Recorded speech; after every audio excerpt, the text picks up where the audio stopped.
जय श्री कृष्ण दोस्तों। आज के इस वीडियो में हम लोग जानेंगे संपदा माता का डोरा कैसे लिया जाता है और यह डोरा कैसे बनाई जाती है और संपदा माता का डोरा लेने का क्या महत्व होता है।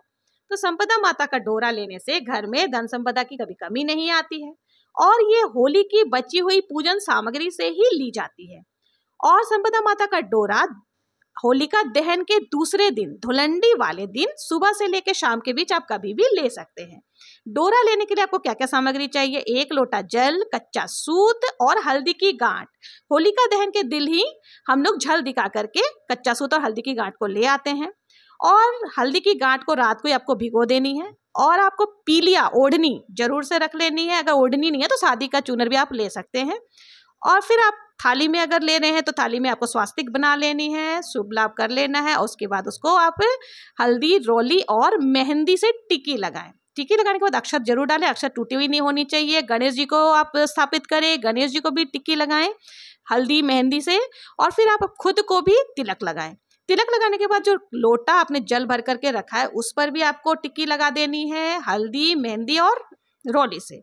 उसके बाद जो हमने हल्दी की गांठ को भिगो कर रखा था उसको दही मिला करके आपको पेस्ट बना लेनी है, क्योंकि जो डोरा हम लोग बनाएंगे उसको इसी पेस्ट में हमें रंगना है।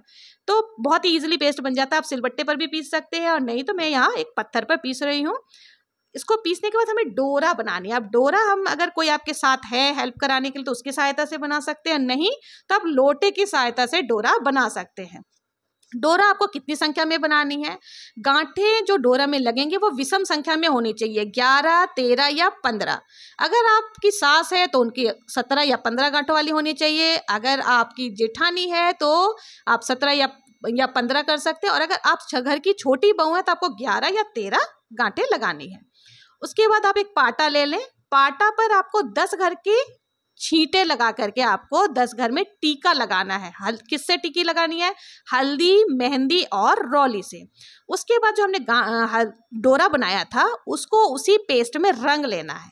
रंगने के बाद आप उस डोरे को पाटे पर ही रख दे और उनको भी हमें जितनी गांठें लगाई हैं उतनी ही संख्या में हमें जो हाथ में जौ ली थे या फिर गेहूं की बाली ली थी हाथ में लेकर के कहानी सुननी है और उनके सामने उतनी ही संख्या में रख देनी है।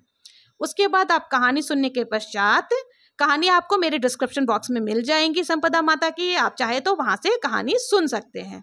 कहानी सुनने के बाद आपको क्या करना है? जो जिससे आपने कहानी सुनी है हाथ में जौ बाली लेकर के उसी से आपको सूर्य देव को अर्घ दे देनी है।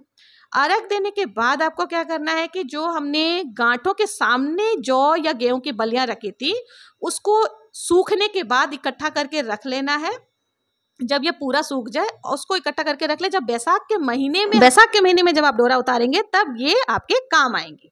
और आपको क्या करना है, जो आपने डोरा बना करके रखा है उसको आप गले में धारण कर ले सूखने के बाद, और नहीं तो आप अच्छे से इसको रख सकते हैं और बैसाख के महीने में उतार सकते हैं। और आजकल की वर्किंग लेडीजें होती हैं तो वो नहीं पहन सकती, तो आप सोने के चेन में भी इस डोरे को लॉकेट के जैसा पहन सकते हैं। बहुत ही शुभ होता है। और जो पुराना डोरा है कई लोग बैसाख के महीने में उतारते हैं, कई लोग साल भर तक रखते हैं, तो आपको इसको पीपल के पेड़ के नीचे रख करके आ जानी है।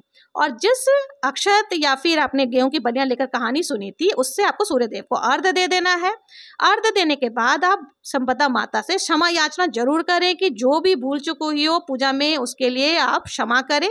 और आपको मेरा वीडियो कैसा लगा please like, share and subscribe.